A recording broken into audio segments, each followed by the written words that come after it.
Newton César de Oliveira Santos chamando. Aqui estou, Márcio Roberto Cru. Como é que está? Tudo em paz por aqui, tudo azul. Na verdade, cinza, mas internamente tudo azul. Maravilha. Bom, então vamos lá, então, mais um episódio de Contatos Insólitos, e o nome desses aqui é O Valor do Sofrimento. Esses nomes são ótimos. Bom, estava eu filosofando comigo mesmo, né, cara? Pensando a respeito de vários aspectos, né? Principalmente desse aspecto que é tão prevalente, né, como o sofrimento. Eu acho que não tem uma certeza tão grande quanto essa. Acho que depois da morte, né, o segundo aspecto que faz parte da vida, acho que é o sofrimento e como que isso nos afeta, né, e como é que a gente lida com o sofrimento de uma forma geral, né? Então, eu estava pensando, né, se, lógico que tirando toda a parte negativa, que é óbvia, né, será que a gente conseguiria extrair algo de positivo do fenômeno do sofrimento, né? E fui pensando a respeito disso, né, cara? E, assim, rolaram alguns insights e em cima deles que eu vou... bom, eu passei para você o texto descritivo, você aceitou mais uma vez, né? Sempre aceita os temas propostos. Antes de ler, depois eu leio. Esse que é o perigo, né? Você não tá lendo as entrelinhas, né, cara? As letrinhas miúdas e está assinando sem ver. Mas, então, assim, eu comecei a refletir a respeito disso, né, cara? Que já que o sofrimento é inevitável... Na verdade, tem um ditado, né? Um velho ditado que diz que a dor é inevitável, mas o sofrimento é opcional, né? Mas eu acho que a gente vai sofrer em algum momento por inúmeras questões, inúmeras fontes, formas, mas se a gente ficar mais esperto ou mais atento, talvez, ao sofrimento, a gente consegue, ainda que seja horrível, ainda que seja, enfim, sofrido, conseguir extrair daí algum ensinamento, porque acho que muitas vezes a gente não se dá conta, e eu acho que quando há o aspecto instintivo muito arraigado em nós, porque a gente se nega a acreditar que somos animais, né, mas somos, a gente tenta simplesmente se evadir da situação que causa o sofrimento, né, sem querer extrair nenhum ensinamento a respeito disso, simplesmente eu quero pensar em outra coisa, isso não me traz nada, ou isso simplesmente me faz sofrer, eu quero fugir disso. Muitas vezes a gente reage dessa forma instintiva, mas não passa pelo processo autorreflexivo, né, que eu acho que é o que, na verdade, o sofrimento está nos dizendo ali nas entrelinhas que está ocorrendo de fato, e né, para a gente acordar a respeito disso. Então, a respeito disso que eu gostaria de conversar contigo, já passo a bola para você e a gente vai depois vendo ponto a ponto aí como é que a gente consegue explorar esse assunto de maneira decente, né? Vamos embora. Não, acho que é por aí. Quando eu li lá o descritivo, a gente já tinha conversado sobre isso, né, várias vezes. Isso é daquele tipo de assunto que a gente vai perpassar várias vezes, porque tem várias maneiras de se olhar, várias perspectivas diferentes de se olhar, né? Então, eu estava pensando, enquanto você estava falando, inclusive você mencionou isso, direto ou indiretamente o sofrimento está associado à dor. A dor física, tudo indica que é um mecanismo evolucional, biológico, né? Por quê? Eu sinto a dor, alguma coisa está ruim no meu corpo, eu vou ficar alerta para o que vai acontecer. Se eu não sentisse dor, eu queimaria a mão e não tiraria a mão do fogo, eu cortaria e sangraria até morrer, uma série de outras coisas. A dor física, vamos colocar a dor física para começar. Concordo com você, a primeira reação é ficar livre dela, evadi-la de qualquer maneira. Inclusive, uma simples dor de cabeça, graças a Deus que tem uma pílula para a gente poder tomar e ficar livre dela o mais rapidamente possível. Que pena que algumas pessoas acabam resistindo muito tempo a isso, né? Acontece que existem outras maneiras de a gente encarar a própria dor, porque ela que se desdobra em sofrimento, né? Eu estava vendo um documentário, acho que eu até passei para a nossa turma lá sobre o Sexto Sol, tal, que é um documentário que eu estava vendo aí. Uma mulher estava falando, a dor, além dela chamar a atenção porque alguma coisa no corpo não está funcionando bem, e aqui vale a pena um parênteses, parece que a dor, do jeito que ela acontece conosco, animais, só acontece em seres que têm sistema nervoso funcionando. As criaturas que não têm sistema funcionando têm um tipo de reação ao ambiente, mas parece que é chamada de irritabilidade ou irritação. Um paramécio, moléculas, células unicelulares, tem também uma sensação adversa, mas não é dor, como a gente sente.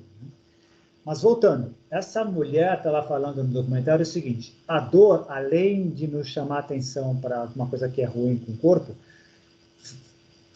faz aquilo que a meditação e que os exercícios de mindfulness tentam fazer.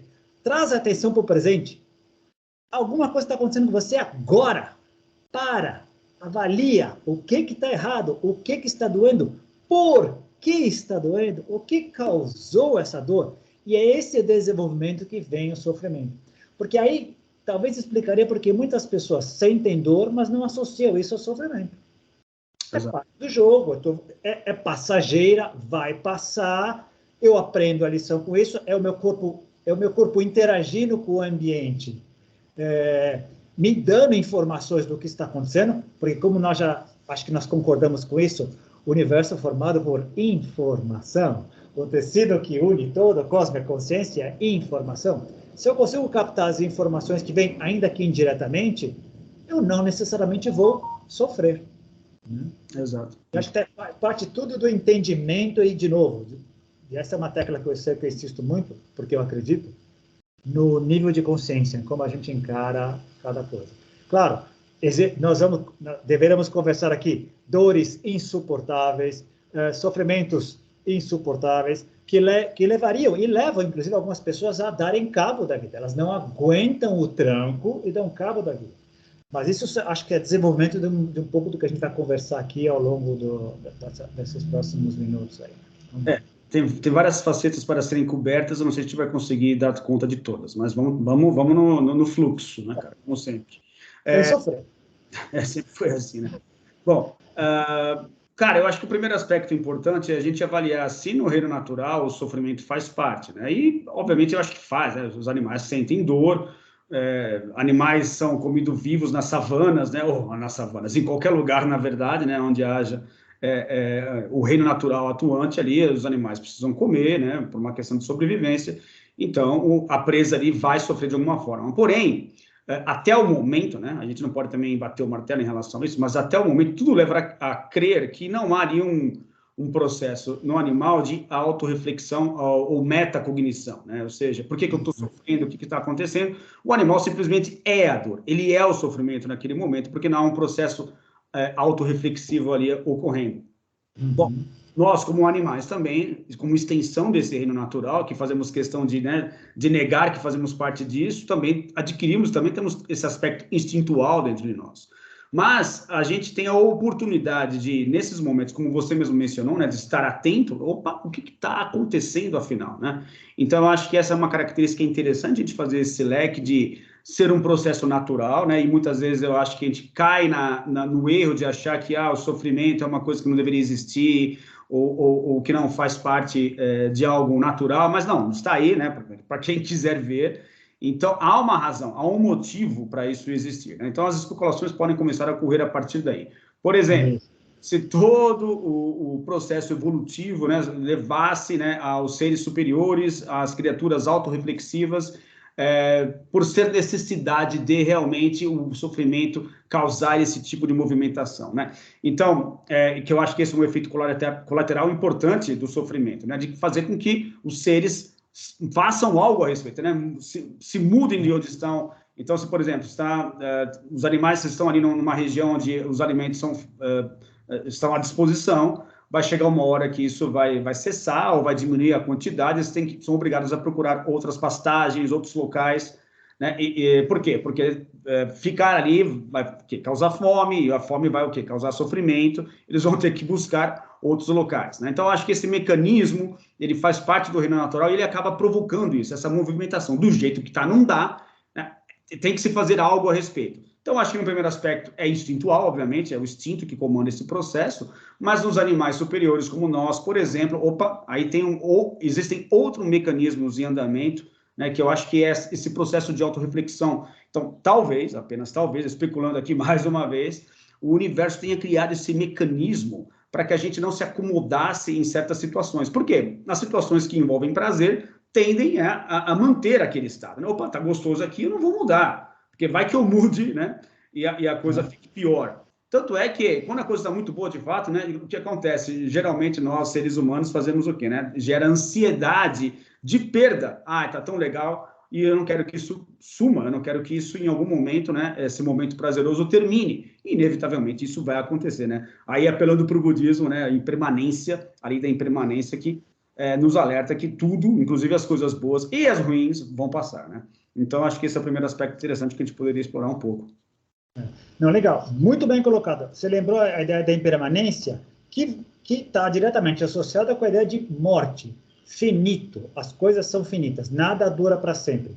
Dentro do pacote do jogo cósmico, como diria o grande Stanislav Grof, parece que a dor também vem associada a isso por esse mecanismo biológico para nos fazer ver que alguma coisa não está funcionando bem, porque é parte do jogo cósmico, mas também para talvez também, agora me ocorreu agora, um lembrete periódico.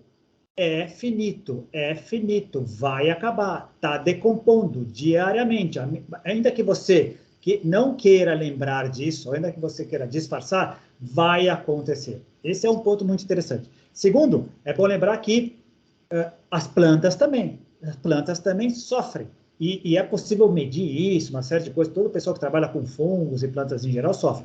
Não vou contar aqui a experiência que eu tive com a psilocibina, que me deu um canal direto com o sofrimento das plantas, isso fica para outra vez, mas também seria só um depoimento pessoal, não tem nada de científico, como a gente gosta muito de ciência, para comprovar, mas todos os seres vivos parecem que teriam isso, seja os unicelulares ou nós, como seres autoconscientes, passaremos por esse processo.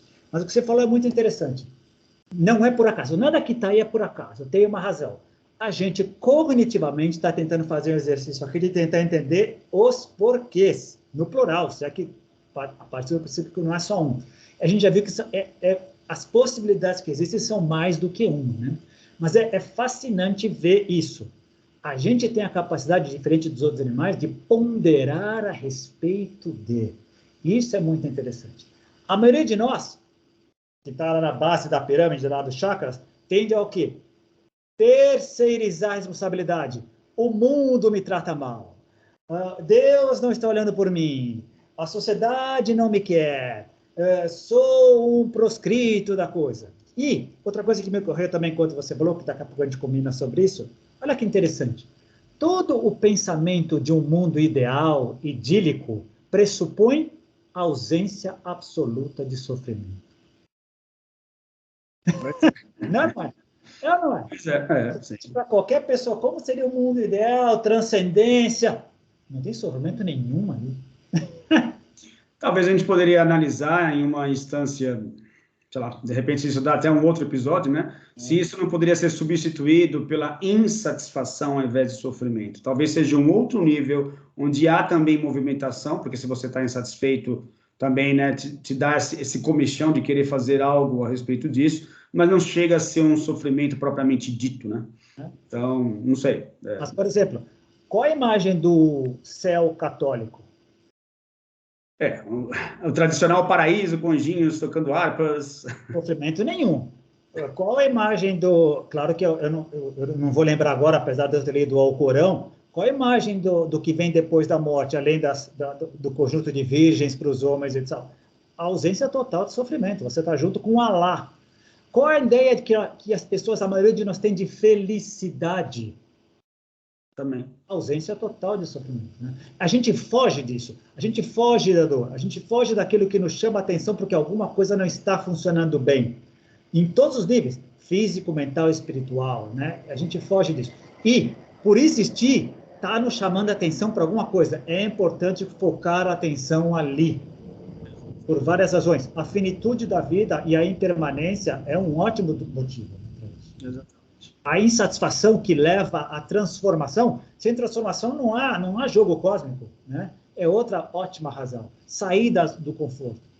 Né? Cara, e você me fez lembrar também agora, falando sobre isso, bom, eu não sei em que momento exatamente, agora fugiu da minha mente aqui exatamente qual ponto que você mencionou, mas do Schopenhauer, né, cara, que ele fala da vontade, né, do will, que é essa coisa inerente a todos nós, né, que é esse querer, essa vontade de sair do lugar e de experimentar as coisas, né, ou seja, que ele chama muito bem de vontade, né, mas é que mesmo numa condição de, sei lá, a gente se colocar numa câmara de deprivação de de sentidos, né? Você se colocar naquela câmara com água, né? Não há barulho, você está isolado ali. Haveria ainda um ímpeto interno, né? Por movimentação, por depois querer sair de lá, uma série de coisas. Então, acho que, inerentemente ao ser humano, ou talvez até todas as criaturas vivas, essa vontade de buscar algo, ela talvez seja um fator primordial, né? Que dê até, talvez, né? Pura especulação aqui, a necessidade da criação do mundo físico, por exemplo, né? Se a consciência está por trás de tudo, ela é o fundamento de tudo, por que haveria necessidade de se criar algo físico, o que aos nossos olhos, aos nossos órgãos sensoriais, nos parece físico, né? Então, talvez uma vontade de passar por certas experiências, experiências que tenham pelo menos uma percepção de linearidade, né, que fogem do aspecto que a gente fala do espaço-tempo, né, que ele seria um efeito colateral da condição dos nossos 5 sentidos, né, que seja uma questão ilusória, mas assim, a ilusão também existe enquanto fato. Então, será que também não teria sido, então, uma vontade ou essa questão preponderante que nos faz seguir adiante, né, ou esse impulso que o próprio universo possui, né, cara, o Big Bang, essa dinâmica de movimento, né, não estivesse também dentro de nós, né, e fizesse a gente caminhar e buscar as coisas, ainda que elas estejam boas num primeiro momento, né, ou que esse mundo ideal que você mencionou, né, acho que foi isso que me fez pensar a respeito do mundo idílico, do mundo ideal, do mundo onde não haja sofrimento, haveria ainda assim uma insatisfação até certo ponto que para nós, longe desse ou distantes desse mundo ideal, nos parecesse um absurdo, sei lá, uma criatura nessa condição buscar ou estar insatisfeita com aquela situação, talvez fizesse sentido a gente perceber que todo mundo, em todos os níveis, estaria em busca de melhores condições de consciência e melhores percepções da realidade, né, cara? Bem colocado, em maior ou menor grau. Mas olha que interessante, te ouvindo, esse impulso parece que ele é claro, parece que está inerente a todos nós. Mas olha que interessante, nem sempre ele vai estar associado a sofrimento. Talvez para uma pessoa externa, está vendo uma pessoa que está se desdobrando numa ideia, fulano está insatisfeito com alguma coisa, ele quer chegar a alguma forma, ele quer chegar a algum equipamento. Ele come mal, ele dorme mal, ele se leciona muito mal, não toma banho. Para quem olhar de fora, ele está sofrendo. Às vezes ele está num flow, num fluido, ele está perfeitamente absurdo naquilo e não está sofrendo coisíssima nenhuma. Se perguntar para ele, ele está no paraíso, no bliss total ali. Então, também tem muito do ponto de vista que a gente está olhando, né? É bem interessante. E outra coisa que me ocorreu, eu concordo com você. Quando a consciência vem e joga um pacote Office na encarnação, está embutido lá no programa. Sentirás dor, passarás por dor. A dor mal interpretada gerará sofrimento. Inclusive, indo além. Mesmo quando a gente está muito bem resolvida, vamos pegar seres, criaturas humanas que estão muito bem resolvidas, lamas budistas, aquelas pessoas tal que transcenderam tudo. Eles mesmos admitem, ao olhar para pessoas sofrendo, é muito difícil ficar indiferente. A ideia do Bodhisattva, como é que eu vou estar feliz e realizado e não sofrendo, todo pleno, olhando para um semelhante que sou eu, aquele sou eu, somos um, eles sacam isso melhor do que eu, sofrendo. Eu não posso ficar indiferente aqui, né? Então, tem graus também bem interessantes que a gente pode decupar depois também, né? Então, talvez um nível de iluminação, né, um nível de consciência que para nós esteja bem longe da nossa capacidade atual, a insatisfação realmente seja essa, né? Ou seja, a gente procurar olhar para a literatura que versa um pouco sobre os bodhisattvas, esses seres, né, os budas, os seres que chegaram nesse nível e voltaram, né, para essa realidade, né, nesse impulso de, olha, por mais que eu tenha alcançado a iluminação, para mim gera insatisfação, né, olhar ao meu redor e perceber que tem sofrimento ao meu redor. Embora eu não sofra mais, né, eu preciso dar conta de ajudar os outros, né, e aí a caridade, ela seria... bom, também tem várias conceituações para caridade, né, é perigoso essa palavra, mas, digamos assim, a compaixão, acho que fica melhor. Acho que é a compaixão pelos demais. Né? A compaixão seria legítima mesmo, porque ainda que você tivesse nessa condição onde não precisa mais você ter contato com esse nível de realidade, você não se sentiria bem ao ver que o seu entorno não está legal, né? Então, é interessante isso. Parece um mecanismo que o universo teria criado para que pessoas ou criaturas, ao chegarem nesse ponto, elas tivessem essa busca, né? Ou esse impulso por tomar conta daquilo que está no entorno delas, né? Porque elas estão, assumindo que elas estão num nível de consciência que já enxergou que ela é uma gota do mesmo oceano e está vendo outras gotas padecendo, é natural que ela vá sentir essa compaixão para esticar o braço. É natural. Ponto 1. Olha só que interessante. Ponto 2. Duas visões do espiritismo. Supostamente não. Realmente, criaturas, entidades que não estão mais no corpo físico. Então, tem um lado que diz, por exemplo, no André Luiz, olha, as pessoas que falecem, que passam com dor, com muito sofrimento aqui, passam por uma reciclagem lá antes de poderem seguir a vida. Então, teoricamente, ainda sofreriam um pouco lá até se curarem para poder seguir adiante. Esse é um ponto. Outro ponto. Um parênteses pessoal aqui. Tenho conversado muito com os meus pais sobre finitude, morte, etc., que está sendo muito legal. Meu pai mais tranquilo, minha mãe ainda muito com medo. Então, eu tenho dado livros para ela ler, então ela tá contente que eu estou dando o livro da doutora Elizabeth Kubler-Ross, que fala que é um amanhecer bonito, então ela está curtindo. Achei o livro do Benítez, não sei se chegou a ler, que chama Eu Estou Bem. O Benítez coletou 90 casos de pessoas que faleceram e se comunicaram com pessoas aqui. E é o Benítez. Se ele publicou 90, é porque ele arrumou 5 mil e selecionou e colocou 90 no livro. Em todos os casos, o desencarnado vem e diz, eu estou bem, cuida de você aí, eu estou bem, está tudo bem aqui, e dá detalhes da coisa. Então, é bem interessante esse outro lado, essa outra faceta, saindo daqui, as coisas mudam, essa coisa da dor, do sofrimento, assume outro matiz, que depois a gente pode...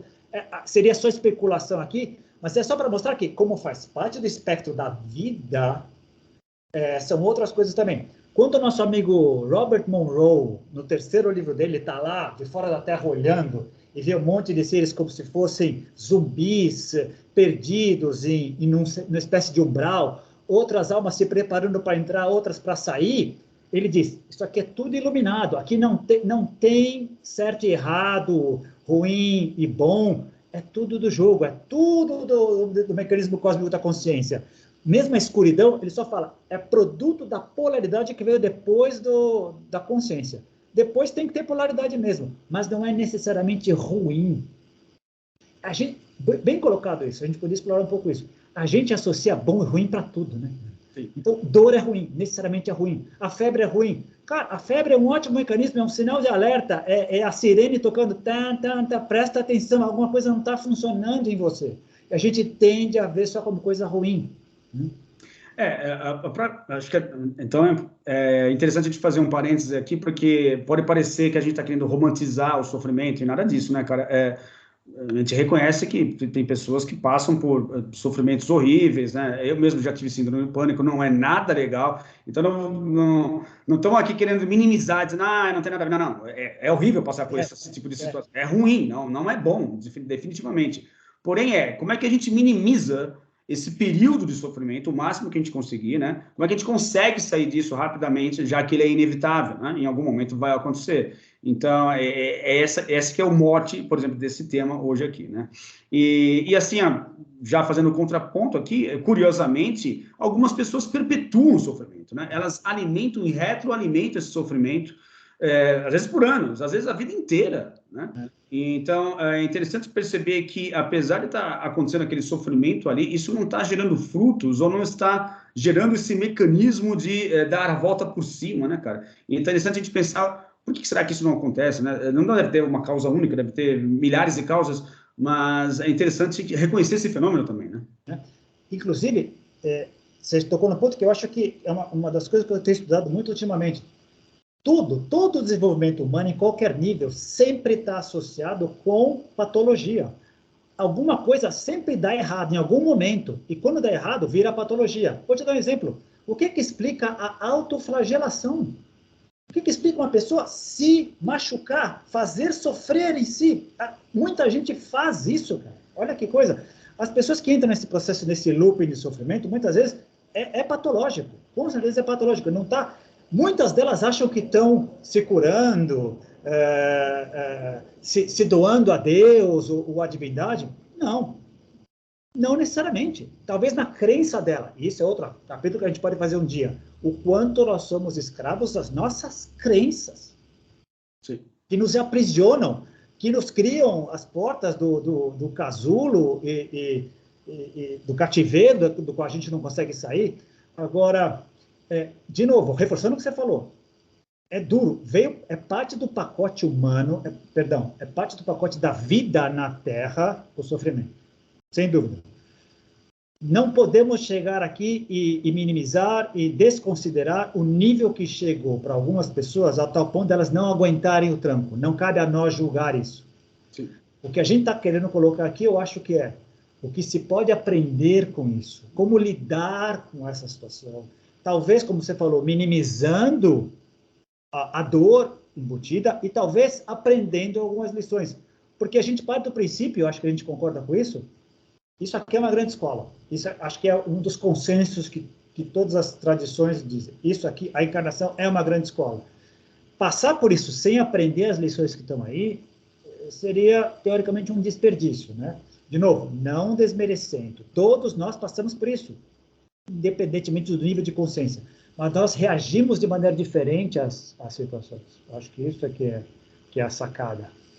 E eu acho que também tem um componente aí que é importantíssimo, que é, durante essa fase de sofrimento, a gente não se conformar com a situação, né? E acho que isso perpetua, ao invés de você abraçar, não, realmente, eu reconheço que está acontecendo, né? Não vou fugir mais disso, acho que já é uma forma de você liberar a carga, né, que está ali embutida naquilo, né? E não há o que ser feito em relação a isso. Agora, tem aquela frase, né, que eu repito, tem o nome, inclusive, de um título do meu livro, né, que não é do nosso jeito, né, cara? As coisas não são do nosso jeito. E é uma lição dura de ser aprendida. Mas a vida não é do nosso jeito, né? E ainda bem que não é, porque se fosse, seria um caos, mais do que já é, né? E eu acho que muito do que ocorre no mundo, dos níveis de violência, das coisas absurdas que têm ocorrido por aí, advém justamente dessa falta de aceitação de que a realidade não é do seu jeito, né? Então, o sofrimento também entra, acho que, nesse pacote também, onde em um primeiro momento fala, não é possível, isso não está acontecendo, não aceita, você vai apenas perpetuando aquela situação, ao invés de reconhecer, olha, realmente não tem o que ser feito, a coisa é assim, vou lidar com isso e bola para frente.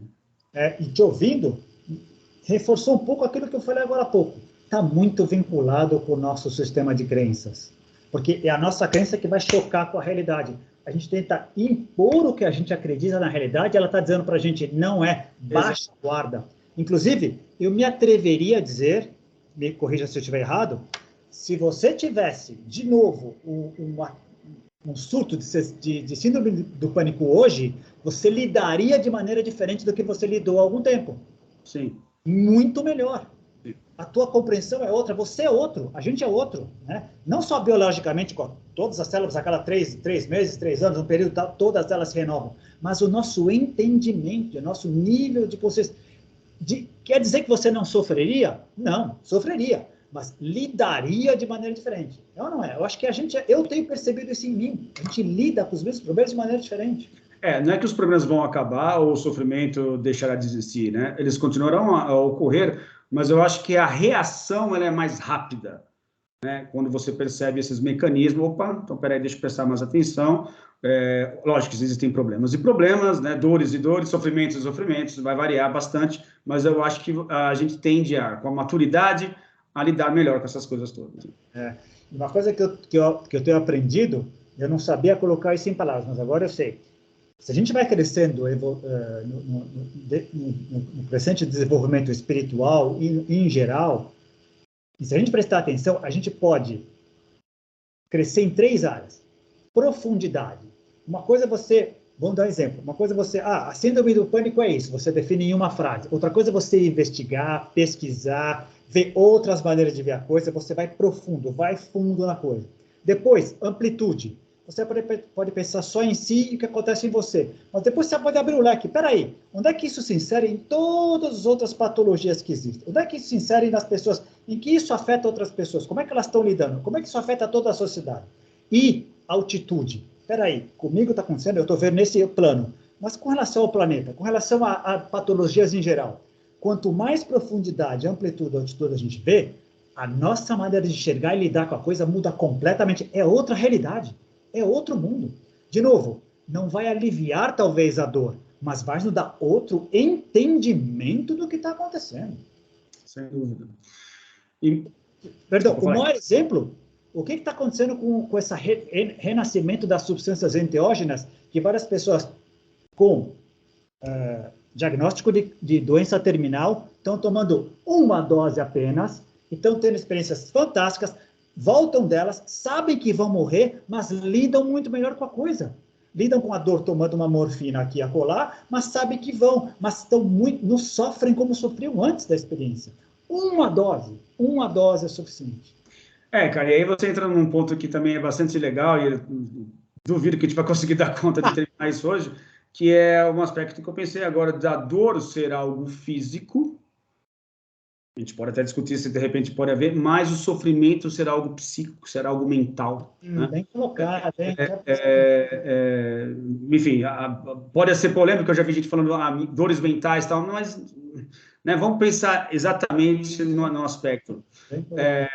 Porque eu acho que os sofrimentos mentais ou os sofrimentos psíquicos, eles são muito mais perturbadores do que as dores propriamente ditas, que elas podem ser simplesmente pontuais e remediadas, né, com a substância adequada. Já o sofrimento ele é mais complexo, né, envolve também, há também cura para isso, terapias, etc., né, mas...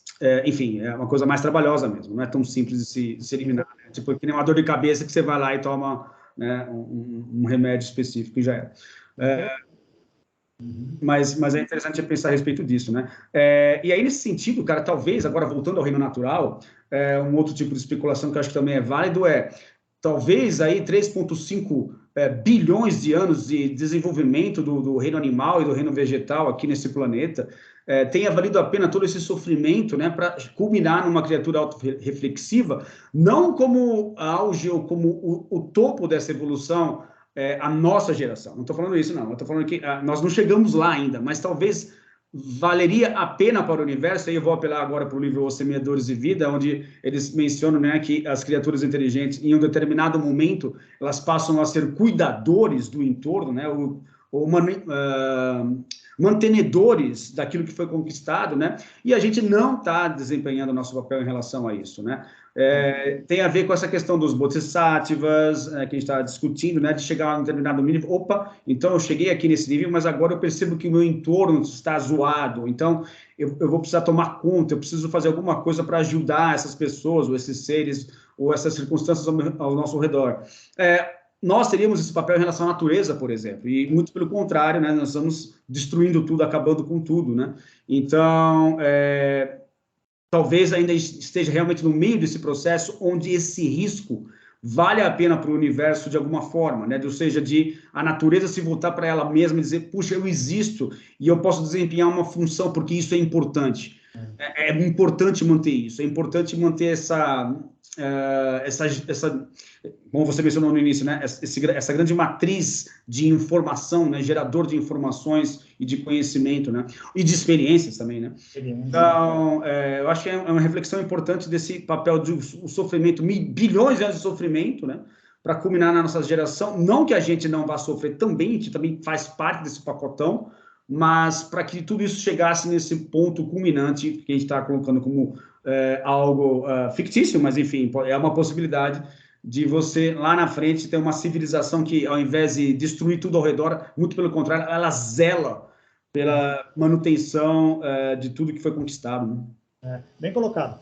Aí você me fez três observações, vou ver se eu me lembro delas. Primeiro, eu estava lendo outro dia, todas as civilizações, todas as culturas, elas acham muito parecido com o que a gente comentou sobre os contatados, né? Elas acham que elas são o clímax de tudo que já aconteceu antes, né? Então elas acham que o pior que o mundo já enfrentou somos nós aqui, nós vamos superar. Hoje a nossa civilização acha que nós estamos no clímax, e nós estamos mesmo numa metacrise de significado, de sentido, climático, uma série de coisas, e a gente acha que nunca houve antes, em alguns aspectos nunca houve antes mesmo, mas nada indica que a gente vai superar, ou que não vamos superar, e outras tenham buchas muito piores para colocar para frente. Ponto 1. Segundo ponto, olha que interessante. Todos os grupos de contato, grupos Rama em particular, e nós em geral, quando a gente imagina os nossos amigos lá em cima e as civilizações dele, a gente imagina eles sofrendo? A gente imagina problemas dos mundos deles?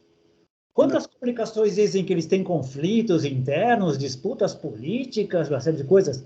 Zero. Eu fui fazer uma pesquisa, zero. Pode até ser que tenha, mas nos nossos filtros de paradigmas e mentalismos, não chegou. A ideia é, nós é que somos o problema, e para eles, nós é que somos a preocupação e fonte de sofrimento. Olha que interessante. Eles, teoricamente, estariam vivendo aquele mundo idílico que a gente sonha. Exato. E provavelmente, aí eu vou chutar, mas eu sinto isso, provavelmente tem problemas pra caramba, sofrem também com outras coisas, em outros patamares, que nós não estamos aqui. Porque se está aqui, se está encarnado, se não voltou à consciência cósmica, se está na polaridade, está sofrendo. Se tem a separatividade, está sofrendo. Ainda que tenha a consciência, como nós temos, e várias pessoas que escutam aqui, a gente já sabe que o grande problema é a separatividade. E ela que nos faz sofrer. Caramba, é ou não é? Essas coisas também tem, mas olha que interessante, a gente tende a não olhar, omitir, esquecer que está acontecendo, e eles mesmos não mencionam. Eles mesmos não mencionam. Quanto muito a informação de Apple, nós cometemos um erro crasso, destruímos o planeta e deixamos ele destruído por fora como um monumento à nossa estupidez do passado. Né? Quanto tempo foi esse passado? E hoje está resolvido? Não temos. Exato. Mas, a priori, parece ser uma coisa realmente vinculada a um passado, né? E não ao momento presente. A priori. Temos Mas talvez, cara, você tenha razão, talvez haja ali outros níveis de superação que a gente não faz nem ideia que existem. Né? Porque, mais uma vez, qual que é o problema, cara? E esse é o problema crucial. Bom, talvez saia um pouco do tema, mas não tem problema, porque, enfim, depois a gente volta para ele, se tiver tempo. Que é a gente se achar, como você falou, né, de estar no cume ou no ápice de alguma coisa, e a gente achar que o mesmo é válido em termos de consciência, por exemplo, né? E erro crasso, porque nada indica que. Então, o que a gente faz? A gente olha para o passado com a mentalidade de hoje, ou seja, mentes materialistas, né? Pessoas que, ou pelo menos vivemos dentro de um paradigma maior, né? Que é o paradigma predominante, nos dizendo que a matéria dá origem à consciência, a consciência é simplesmente um acidente de percurso no meio do caminho, um efeito colateral do desenvolvimento do cérebro, né? Oficialmente falando. Então, a gente achar que os outros, nossos antepassados pensavam assim, e é um erro crasso, porque não, né? Todo o período da Idade Média, onde esse pensamento não existia, não fazia parte do dia a dia, do cotidiano das pessoas. A mesma coisa a gente projeta para o futuro. E como que a gente projeta? Por exemplo, nos filmes hollywoodianos, onde você tem ali exemplos de seres humanos mesmo, e às vezes até seres alienígenas, sendo o mesmo tipo de idiota. Né? Ou seja, com o pensamento atual, pensando da mesma forma que nós pensamos. A gente não pensa em termos de evolução de consciência, que a mente, a consciência, ela se amplia, e você não pode pensar mais do mesmo jeito que você pensava antes. Né? Então, a gente faz a gente projeta tanto para o passado quanto para o futuro esse mesmo estado mental da atualidade. Né? E agora, fazendo o vínculo com o que você mencionou anteriormente, civilizações, de repente, sei lá, 1 milhão de anos, 2, 3, vai saber lá quantos anos à nossa frente, já passaram desse nível, talvez eles olhem para nós com olhos assim, tipo, de dó, né? Assim, nossa, né? Que tristeza essa civilização aí. Ou, como a gente falou agora há pouco, eu acho que muito provavelmente com compaixão. Como nós olhamos para pessoas que estão em fases que a gente já passou, olha, passei por aquilo e tal. E aquelas que podem esticar a mão estão fazendo com a gente hoje. Outras, até um papo que eu tive com o Luiz Tadashi ontem, que eu costumo brincar que isso daqui é o terminal do Tietê interplanetário, né? Tem de tudo aqui. Tem gente que está esticando a mão, tem gente que não está nem aí, está só de passagem aqui, comprando uma passagem para mudar para outro ônibus e ir embora. Tem outros que querem explorar. Todos que chegaram aqui não sabiam o que encontrar. Opa, gostei daqui, vou ficar, vou explorar. Tem de tudo, provavelmente, aqui, em vários níveis. Mas todas têm suas questões a resolver. De novo, para mim, se não está na dualidade, se não está no não dual, na consciência, tem contas a pagar aqui. Eu vou usar essa expressão. Tem contas a saldar, não do nosso nível. O nosso nível é outro. Mas olha que interessante. Isso aqui é uma loucura tão grande. De 8 bilhões de pessoas, chegamos à conclusão de que todos sofremos. Ponto. Em maior ou menor grau, a gente difere na maneira como a gente lida com ele, certo? Com o sofrimento. Muitos lidam com uma maneira muito classuda. Muito classuda. Eu encaro, eu tenho a dor, eu entendo. Estou reproduzindo algum pensamento de algumas pessoas que são assim mesmo. Eu sei de onde ela vem, eu sei que eu sou finito, eu vou usar isso como exemplo para outras pessoas, eu não vou me vitimizar, eu sei que eu sou finito, eu vou tentar fazer o máximo dessa encarnação aqui, eu sei que é parte do jogo cósmico e está tudo bem. Como diria o título do livro do Benedito, estou bem. Agora, tem outros não, que se vitimam, que sucumbem à dor, a menor dor possível. Estamos todos nós na mesma espaçonave Terra. Não, exatamente, eu concordo plenamente. Além da espaçonave Terra, existe a espaçonave individual, né, que é um outro problema, né, cara? E eu acho que isso também, muitas vezes, acaba sendo a origem do sofrimento, né? No meu caso, por exemplo, da minha síndrome do pânico, eu estava num momento de vida onde eu enxergava as coisas de uma forma muito enclausurada, digamos assim, para arrachar uma palavra que resuma, né, o sentimento do momento. E eu não conseguia ver saída para aquilo, né, para a minha forma de pensar, porque eu achava que aquela minha forma de pensar era o suprassumo da forma de se pensar, né? Não há saída em relação a isso. E essa que é a grande pegadinha, né? Ou seja, passado o tempo, eu fui obrigado, bom, não sem sofrimento, né, a concluir de que não era do jeito que eu estava pensando, e que as coisas podem ser muito diferentes daquele jeito que você está pensando naquele momento, né? E de que há saída, sim, e de que há resposta, sim. Basta você, que a palavra basta pode parecer minimizadora, né? Mas não é. Mas é que você precisa realmente fazer um movimento e entender de que aquele momento que você está vivenciando, ele não é representativo daquilo que é possível de ser vivenciado por você. Então, a partir daí você percebe, tanto é que hoje eu penso de uma forma completamente diferente do que eu pensava naquele momento especificamente, onde a síndrome do pânico eclodiu. Então, eu acho que a espaçonave individual dentro da espaçonave Terra, se ela for autoimplosiva, no sentido de não conseguir achar espaço dentro dela, né? Ou abrir as portas, né? Ou abrir, na verdade, fazer buracos nas paredes desse cativeiro, né? Para que enxergue outras questões que se encontram muito além dessa espaçonave individual, como a espaçonave Terra, e depois, né, você tem que quebrar as paredes do cativeiro da espaçonave Terra, né? Para outras realidades muito mais amplas, a tendência ao sofrimento será realmente infinito, ao ponto das pessoas, muita gente cometer suicídio, enfim, isso é uma triste estatística, realmente faz parte da nossa realidade esse tipo de situação, onde a pessoa não consegue ver saída. E parece, pelas estatísticas, que vem aumentando em quase todos os lugares do mundo. E olha que interessante, você me fez lembrar uma coisa, refletir uma coisa. Eu acho que, no fundo, quando você falou, eu não vejo saída, é como se chegasse num teto, né, cara? Tá num teto aqui. E isso é muito do nosso sistema de crenças, da nossa coisa, o tamanho da minha bolha. E a gente associa muito ao medo, né? Ao medo de eu vou me perder, o vínculo com o ego e o medo da morte, né? E quando a gente consegue sacar que a morte, ao contrário do que a gente sempre pensou, não é o pior que nos pode acontecer, porque acontecerá com todos nós. O pior que nos pode acontecer é uma vida sem sentido. E é aí que nós caímos na armadilha, porque a maioria de nós vive uma vida sem sentido. A maioria de nós vegeta vivos. E isso é um triste reconhecimento. Porque não teve... não tivemos educação, não tivemos formação, não tivemos a possibilidade. Nós somos sortudos. Eu gosto muito das tradições antigas que todas usam o mesmo termo, despertar. Né? Aqueles que despertam lidam com o sofrimento de outra maneira, lidam com a morte de outra maneira, sofrem, mas lidam de outra maneira. Essa é a sacada. Encontram alternativas. A morte não é a pior coisa que acontece na vida delas. Né?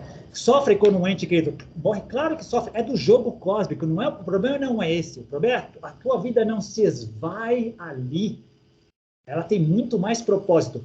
O grande drama é, quantos de nós podem olhar para si, ou se olhar no espelho e falar, caramba, eu sei qual é o propósito da minha vida, eu sei qual é o sentido da minha vida, e não ter resposta para isso é o que leva a essa sensação desesperadora de cativeiro. O fato e essa sensação do cativeiro e de não ter saída do cativeiro, né? Que também talvez seja ainda mais angustiante, né? Então, e por mais que é interessante, porque por mais que as pessoas ao redor falem o contrário, se não é uma questão, e aí que eu acho que também é outro aspecto bastante interessante, que também talvez desse um episódio, que é a consciência, cara, enquanto você, por isso que é autoconsciência, né?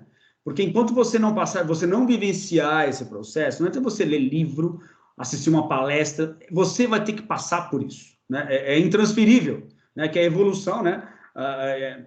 Tanto biológica quanto consciencial, ela é intransferível, né? Então não tem por onde.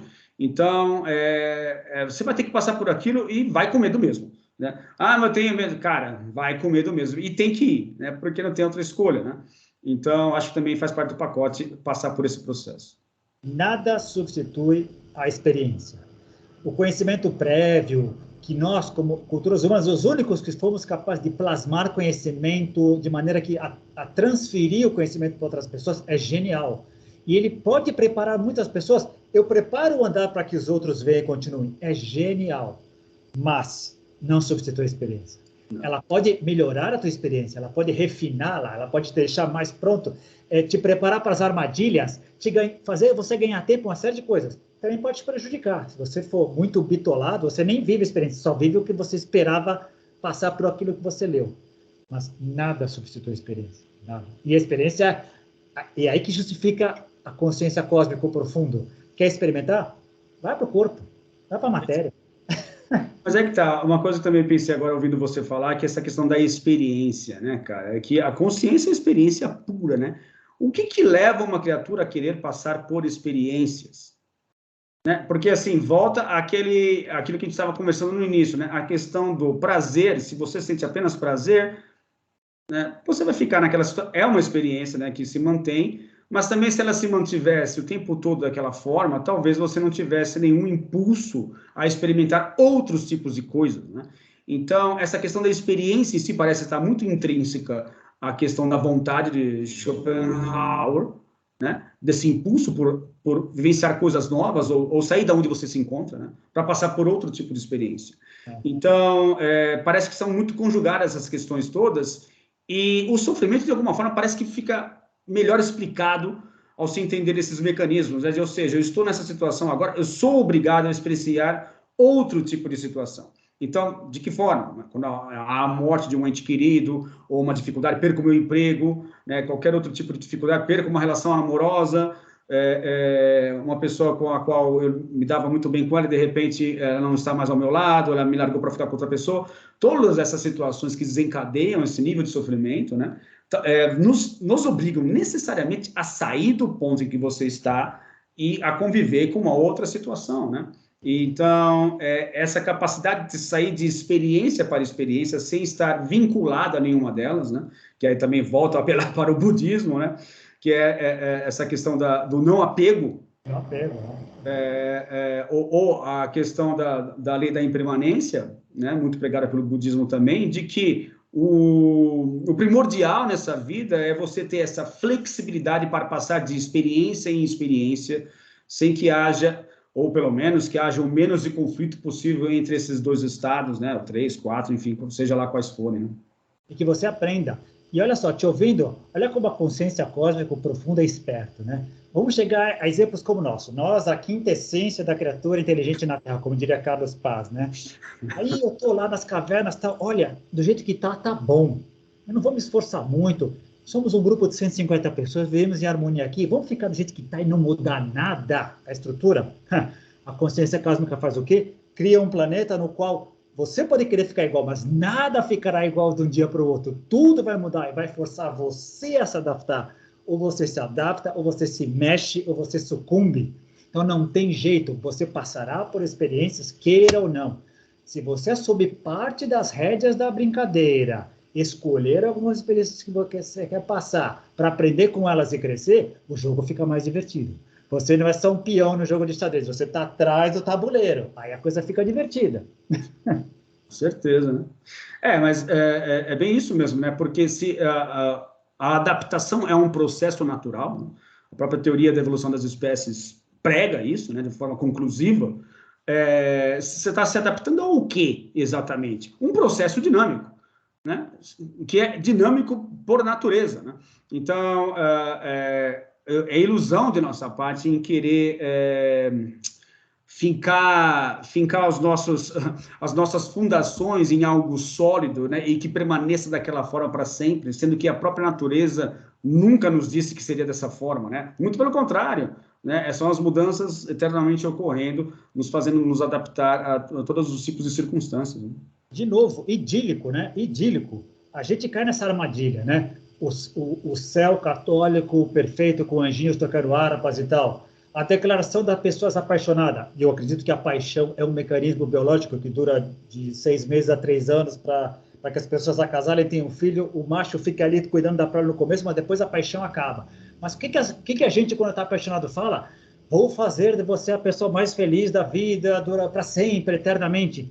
Essa ideia do eterno, idílico, sem problemas, sem sofrimento nenhum, a gente cria essas armadilhas e cai nelas o tempo inteiro. Se formos maduros o suficiente, sacamos que são parte do nosso processo de desenvolvimento, não faz parte da realidade como ela é, com R maiúsculo, é parte de Maia que nos ilude para a gente tacar aqui, é parte do nosso processo de auto-engano para poder suportar dores e percalços e outras coisas, mas olhar a realidade nua e crua e falar, é isso que eu tenho, é esse pacote que eu vou, é isso que eu vou aprender, e isso é fascinante, é o que faz da vida a vida, né?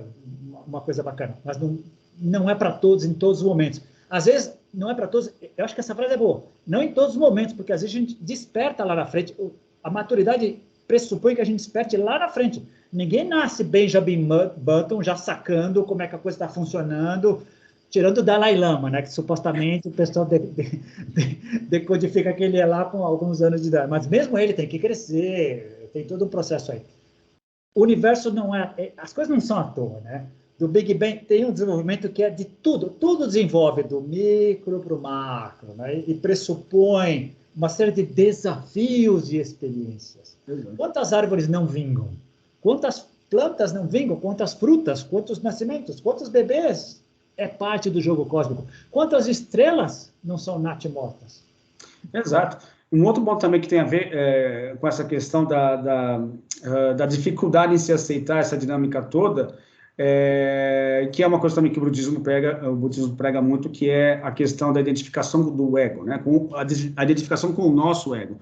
Então, o que acontece também? Dentro dessa dinâmica toda, né, de adaptação, de mudanças constantes, a gente se identifica com um tipo de personalidade, que é uma coisa aprendida, não é você em essência, né? É a diferença entre o eu natural e o eu adaptado.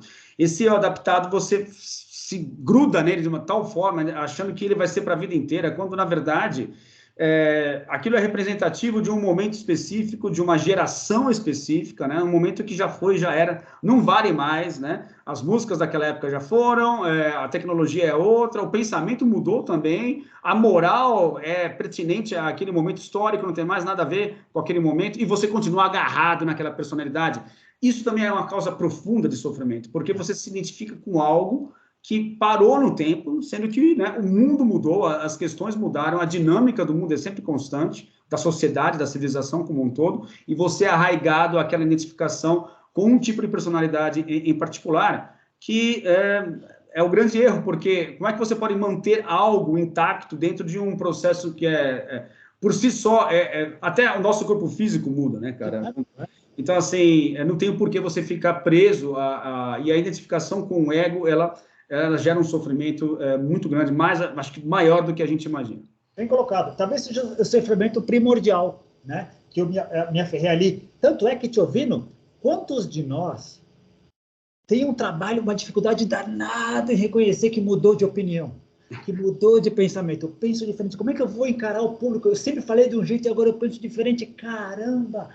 E a pessoa não vê que isso é uma hombridade, isso é um sinal de crescimento, desenvolvimento, mas quantos se aferram isso? Isso é fonte de sofrimento total, total, total. Total, e porque também está vinculado a essa imagem ou a essa crença que nós temos de que você se mostrar errado é nocivo, né? Você não pode dizer que errou, é proibido essa palavra. Você mudou? Ainda bem, né, cara? Aí a gente apela até para o Raul Seixas, né, essa metamorfose ambulante, né? Mas justamente por causa disso, né, cara? Então, a gente se identifica com um aspecto em particular e quer manter aquilo para sempre, né? Assim como relacionamentos, trabalho, né? Você vê, as nossas próprias relações de trabalho, elas mudaram de uma tal forma, né?